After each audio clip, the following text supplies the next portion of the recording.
The GTX 980 from Nvidia is the world's most advanced and fastest consumer-grade graphics card on the market, bringing to the table new features such as multi-frame anti-aliasing and real-time global illumination. As you may know, this is Christmas, and I have bought one of these. So, I hope you had a good Christmas, I hope you have a good year. I'm Major Meteor, so let's dive in and have a look at how the GTX 980 performed in my system.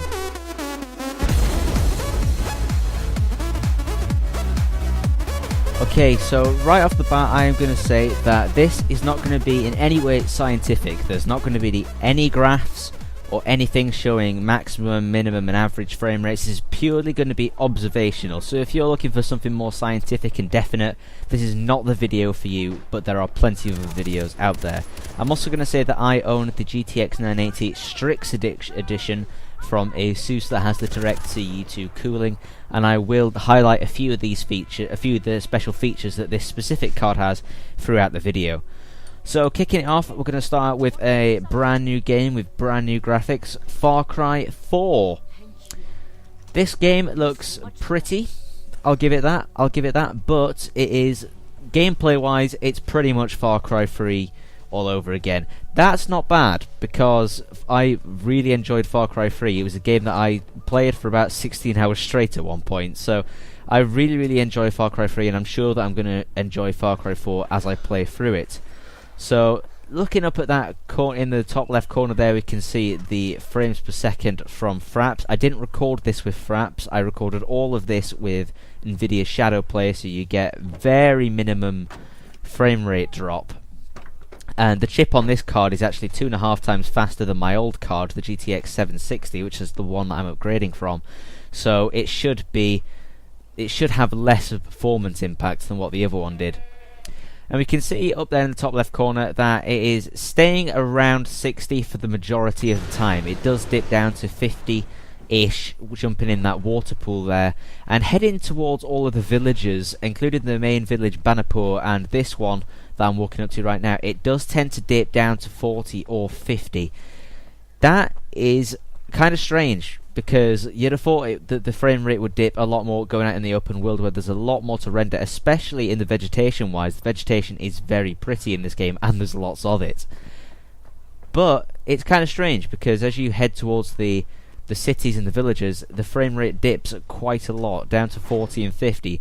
It's not something that's going to be that you're going to want to change your settings for every time you go towards a village. It's just something to keep in mind if you're looking at buying this card. I am running all of these settings at maximum and at 1080p, and that's on every single game that you're seeing here today.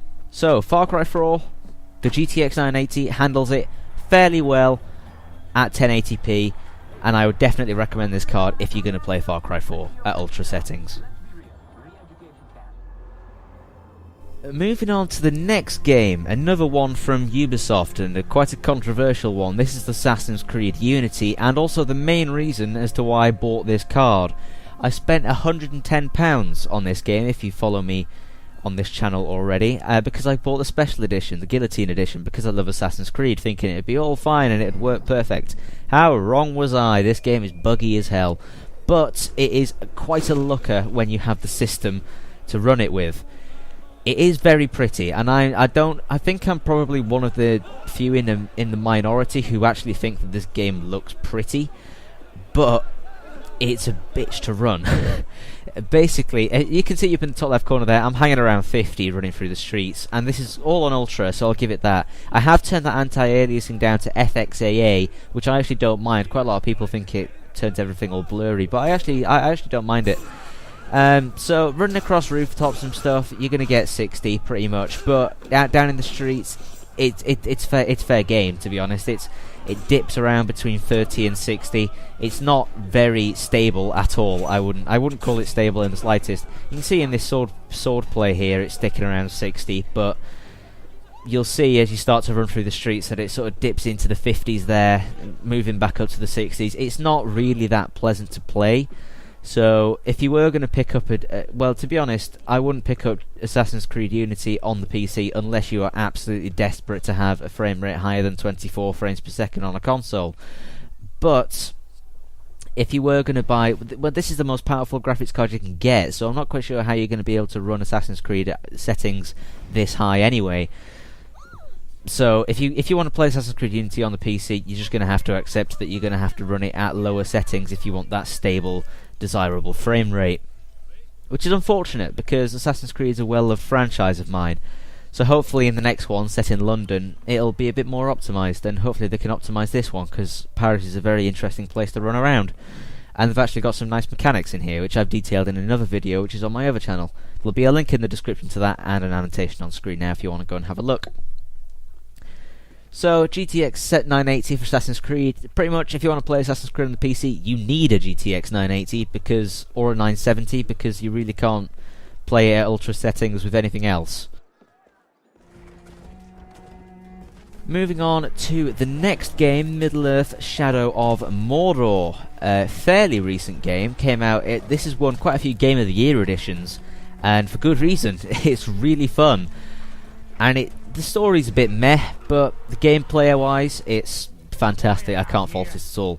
Also, graphics, beautiful, and also sticking around 60 there. Unfortunately, my frames per second counter won't go above 60 because my monitor's only 60 Hz. So if you're wondering, like, why is it only sticking around 60? Does it not go any higher? No. If there wasn't this frame cap, it'd probably run at about 90 to 100 frames at 1080p.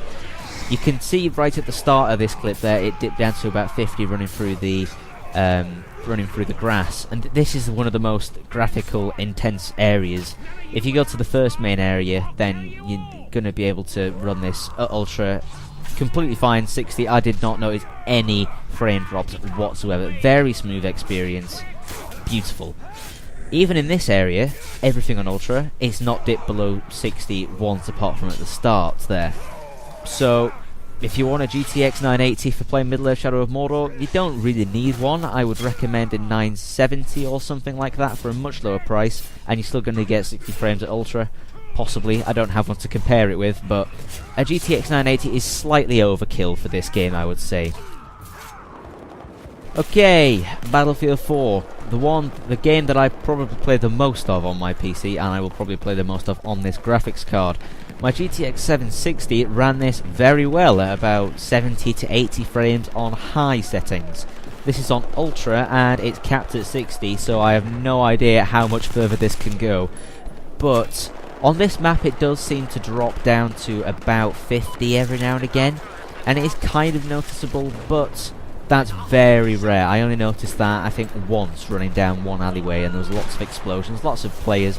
This is on a Conquest Large 64-man server, so it really doesn't get any more intense than this, and it's staying at 60, above 60. You're not going to notice very many drops below that. Something that I did test out was the super sampling in this game. Super sampling is where the graphics card renders out the image at a higher resolution than what your monitor can display, and then downsamples it to your actual resolution. So, for example, it basically gives the effect of trying to so your graphics card will render the game for example 4K, and then display it on your 1080p monitor by downscaling it. This is where I'm going to mess around with it here. I found that 115 to 120% was a good setting for keeping the game above 60. You can see there I set it to 150, you get around 40 frames per second. But putting it down to about 120, 115, you're going to get pretty decent performance out of it. I did notice that it actually has a great impact on the anti-aliasing quality, because it has a much better idea of what colour pixels should be, so it vastly improves the anti-aliasing quality, and if you have the extra horsepower there, I don't see why you shouldn't use it. So, the GTX 980, overkill for raw 1080p, perfect for super sampling from 1440p down to 1080p, absolutely perfect. Another game, Tomb Raider. This is actually very pretty, and it came out in 2013. It's also very well optimized. I could run this at high on my GTX 760, 60 frames per second, not an issue. The 980, we can see in the benchmark here that right at the start it's dipping down to 40, 45 to 50 frames per second. But that's as we're up close with Lara with her Tress FX hair. I think that's what's taking the most out of this performance here, because as we zoom out away from Lara and into the more scenery, if that makes sense, we start to get up into the 50s and the 60s and pretty much a constant 60 here. I think the average frame rate's about 55 frames if I remember correctly. Well then if we actually get into the gameplay, up close and personal you can see it's at about 50, it's sometimes dipping down to even 30 and 40, so not entirely stable, but this is only a third person action game with a little bit of shooting. So I can probably gloss over that. I might turn down some of the settings, maybe a couple of the lighting effects, because lighting's not very big in this game.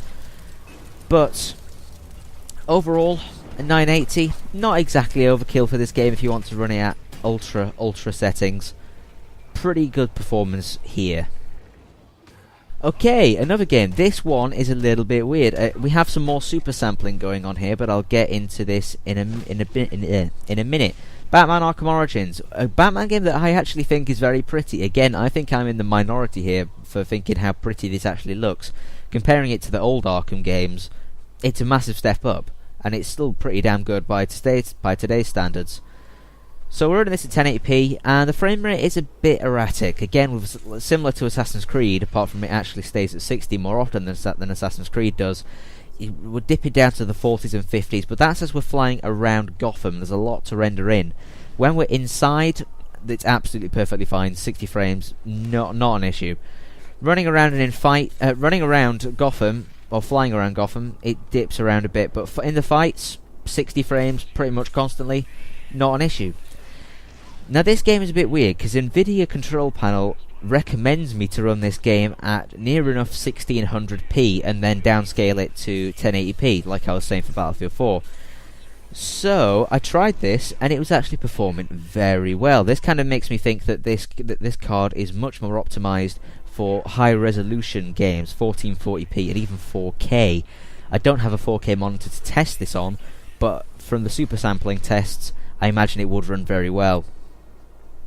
So here we can see I've switched it out to the higher resolution, and what this does is, again, it just makes the anti-aliasing a lot better, and the frames still saying around 50, almost 60. I think I saw it hit 60 in the actual fights, so that's pretty damn good. So I'd say that running super sampling this game is actually an option if you don't mind running it around 30 to 40 to 50 frames in the flying around thing. I don't think that there's that much flying around in this game anyway, to be honest. It's mainly stealth and fighting. So Batman Arkham Origins, I wouldn't say it's overkill as such if you want to run this at high resolutions, but it's still a pretty good performer on the card. And my final game is a game that came out in 2011. It's Skyrim, and I know what you're thinking. What are you running this game for? It's so old. What are you doing? You've lost your mind, okay? The fact is, I haven't, because I have modded it to absolute hell. As you can see, there's an ENB on here. There's about 80 to 90 mods. Some lovely graphical mods that might link in the description. I might not. There'll probably be a list of them anyway. But this game looks fantastic and runs at a pretty steady 60 frames outside. In the cities, it's a little bit weird. It tends to sort of stick around the 30s and the 40s from my initial testing, but I'm sure I would be able to get it up to much higher frame rates with further testing and tweaking with mods. Now, I have an issue with outside, is that I was using a grass plugin called Verdant, which, as you can see, makes the grass very tall, very dense, and ultimately very pretty. Now, running down the road here with the horse, I was getting very variable frame rates. It was dipping from 60 to 40 to 50, back down to 30, up to 60. It's a little bit all over the place. So what I did was I came out and I turned off this graphical mod, and then did the same run down the thing. I did the same run down the road with the horse, and it was a lot more stable. It stayed at a pretty much constant 60, and then getting off the horse and running around the moorlands of the Whiterun Hold, perfect 60. Did a little bit of deer hunting there, perfect 60. Absolutely fantastic. And these are the graphical settings that I'm going to be using for my upcoming Skyrim Let's Play, so make sure you're subscribed for that. And I really can't recommend this card enough for modded Skyrim. They're all of the games that I have tested for you today with my GTX 980. I'm probably going to do a little bit more fiddling with the overclocking settings and other things like that. But let me know, what is your favourite game of 2014? It's coming to the end of 2014. Hope you have a good new year. Hope you had a good Christmas. What's your favourite game of 2014? Leave it down in the comments below. I've been Major Meteor. I hope you enjoyed. Leave a like, subscribe, and I'll see you in the next video.